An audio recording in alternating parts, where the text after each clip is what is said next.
حکومت کا 27ویں ترمیم منظور کروانے کا پلان سامنے آ گیا۔ ترمیم کا مسودہ آج سینٹ میں پیش کیا جائے گا۔ وفاقی کابینہ کا اہم اجلاس بھی آج صبح طلب۔ ترمیم کی سینٹ سے قبل کابینہ سے منظوری لی جائے گی۔ ڈرافٹ مزید غور کے لیے قائمہ کمیٹی قانون کو بھجوایا جائے گا۔ قومی اسمبلی میں آئینی ترمیم پیر کو متعارف کروائی جائے گی۔ سینٹ کے بعد قومی اسمبلی 14 نومبر کو آئینی ترمیم کی منظوری دے گی۔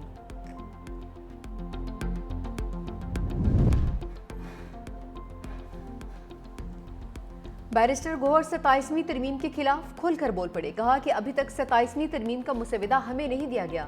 26ویں ترمیم بھی غلط تھی، 27ویں ترمیم بھی غلط ہے۔ ہم صوبوں کو خود مختاری پر سمجھوتا نہیں کرنا چاہیے۔ NFC ایوارڈ میں صوبوں کے حق میں تبدیلی نہیں ہونی چاہیے۔ آئینی بینچ میں 9 ججز ہوں گے جنہیں وزیر اعظم منتخب کریں گے۔ کوئی وزیر اعظم کی جانب سے منتخب آئینی عدالت پر اعتبار نہیں کرے گا۔ پنجاب حکومت کی کارکردگی سے کوئی بھی مطمئن نہیں۔ بیرسٹر گوہر کی شاہ محمود قریشی سے ملاقات نہیں ہو سکی۔ چیئرمین PTI ملاقات کے لیے PK لائے تھے۔ افغانستان کی جانب سے سرحد پر فائرنگ، پاکستان کا ذمہ دارانہ جواب۔ وزارت اطلاعات کے مطابق چمن بارڈر پر افغانستان سے کچھ عناصر نے پاکستانی پوسٹوں پر بلا اشتعال فائرنگ کی۔ سیکیورٹی فورسز نے فوری اور سخت رد عمل دیتے ہوئے فائر کا ذمہ دارانہ طریقے سے جواب دیا۔ پاکستان نے واقعے سے متعلق افغانستان کے دعوے کو مسترد کر دیا۔ فائرنگ افغانستان کی جانب سے شروع ہوئی جس کا سیکیورٹی فورسز نے فوری اور ذمہ دارانہ جواب دیا۔ پاکستانی فورسز کی ذمہ دارانہ کارروائی سے صورتحال پر قابو پا لیا گیا۔ جنگ بندی بدستور برقرار۔ پاکستان جاری مذاکرات کے لیے پرعزم اور افغان حکام سے باہمی تعاون کی توقع رکھتا ہے۔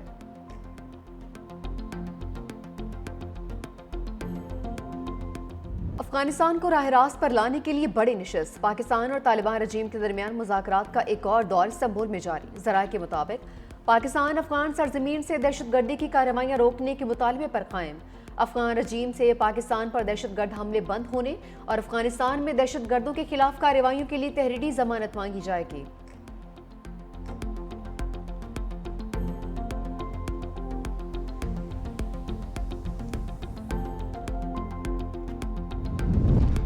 افغانستان سے مذاکرات کامیاب نہ ہوئے تو صورتحال خراب ہو سکتی ہے۔ وزیر دفاع خواجہ آصف کی میڈیا سے گفتگو۔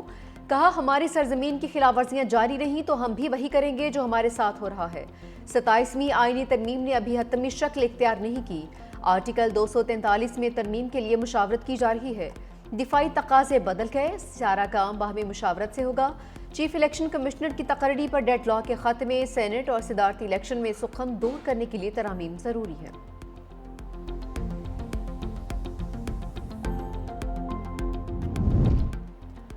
صدر آصف علی زرداری سے الجزیرہ میڈیا نیٹ ورک کے ڈائریکٹر جنرل ناصر بن فیصل بن خلیفہ الثانی کی دوحہ میں ملاقات۔ قطری قیادت سے ہونے والے مفید ملاقاتوں پر اطمینان کا اظہار۔ صدر زرداری نے فلسطینی عوام کے حق میں قطر کے اصولی موقف اور امن غزہ کے لیے قیادت کو سراہا۔ ناصر بن فیصل الثانی نے قطر کے ساتھ اظہار یکجہتی پر پاکستان کے شکر گزار ہونے کا اظہار کیا۔ صدر آصف علی زرداری دورہ مکمل کر کے وطن واپس پہنچ گئے۔ دوحہ ایئرپورٹ پر اعلیٰ قطری حکام اور پاکستانی سفیر نے الوداع کیا۔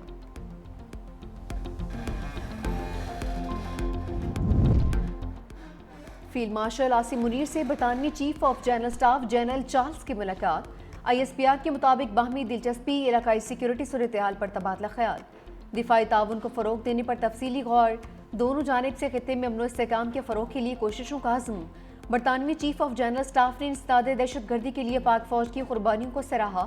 جنرل چارلز کی GHQ آمد، یادگار شہداء پر حاضری، برطانوی فوجی سربراہ کو گارڈ آف آنر پیش۔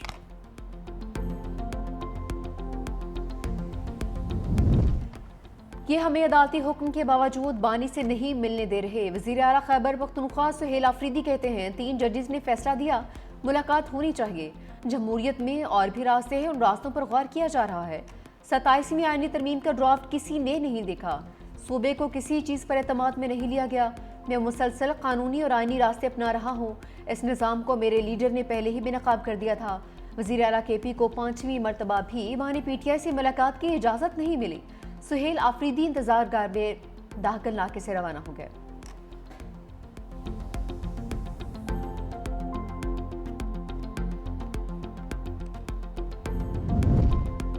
خیبر پختونخوا حکومت کی نون لیگ کو امن جرگے میں شرکت کی دعوت۔ اسد کیسر اور جنید اکبر کی قیادت میں صدر نون لیگ خیبر پختونخوا امیر مقام سے ملاقات۔ وفاقی وزیر نے کہا کہ امن ہم سب کا مشترکہ مسئلہ ہے.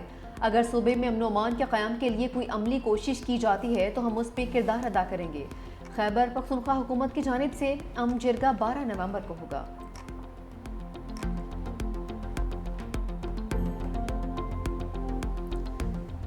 ہیکرز کے ارکان پارلیمنٹ سے آن لائن ڈکیتی. سینیٹ کی قائمہ کمیٹی برائے داخلہ کے اجلاس میں انکشاف. مختلف ارکان پارلیمنٹ کو آن لائن فراڈ کے ذریعے لاکھوں روپے کا چونا لگا دیا. سینیٹر دلاور خان اکاؤنٹ سے 8.5 لاکھ روپے سے محروم. سینیٹر فلک ناتھ چترالی سے 2 قسطوں میں ہیکرز 5 لاکھ کا فراڈ کر گئے. فلک ناتھ چترالی نے کہا کہ NCCIA میں شکایات کے باوجود کوئی سنوائی نہیں ہوئی. اجلاس میں پاکستانیوں کا ڈیٹا سوشل میڈیا پر 500 روپے میں فروخت کا معاملہ بھی اٹھایا گیا. DG NCCIA نے کہا کہ 1095 افراد کو گرفتار کیا. غیر قانونی سمت کے خلاف بھی کریک ڈاؤن کیا جا رہا ہے.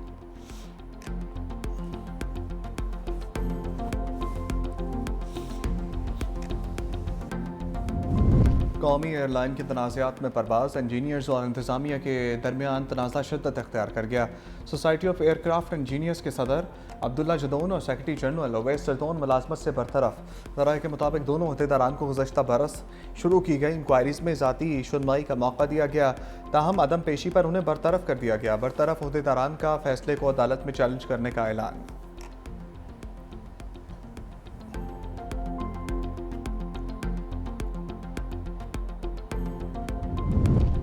بلاول بھٹو اور خاتون اول آصفیہ بھٹو کی دوحہ میں مصروفیات. قطر انویسٹمنٹ اتھارٹی کے CEO محمد سیف السویدی سے ملاقات. توانائی، بنیادی ڈھانچے اور ٹیکنالوجی کے شعبوں میں تبادلہ خیال. سرمایہ کاری کو فروغ دینے کے مواقع پر بھی بات چیت ہوئی.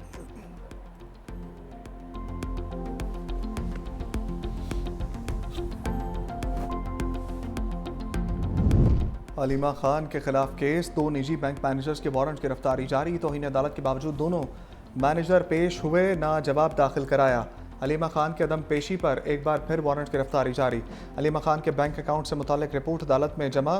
نجی بینک نے علیمہ خان کا ایک اکاؤنٹ فریز کر دیا.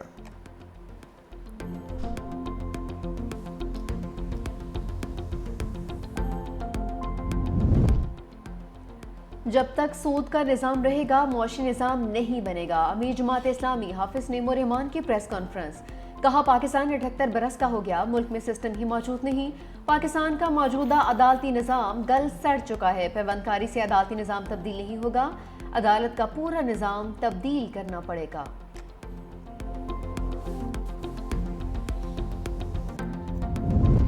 وزیر اعلیٰ سندھ نے طلباء کی ڈیجیٹل حاضری کے نظام کا افتتاح کر دیا. اب اسکولوں میں طلباء کی آن لائن حاضری لگے گی. مراد علی شاہ نے کہا اسکولوں میں حاضری یقینی بنانے کے لیے طلباء کی حوصلہ افزائی کرنا ہوگی، ڈیٹا جمع کرنا ہوگا تاکہ ہر طالب علم پر نظر رکھی جا سکے. محکمہ تعلیم کی ایپ کے ذریعے طلباء اپنی حاضری لگائیں گے. ہم نے ڈراپ آؤٹ بچوں کو اسکول میں واپس لانا ہے.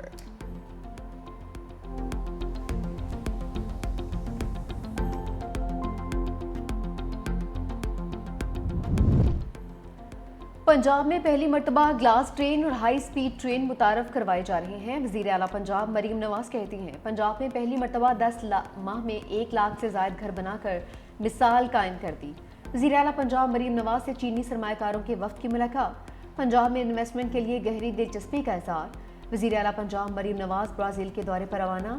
برازیلی شہر بیلا میں کوپ 30 اجلاس میں شریک ہوں گے.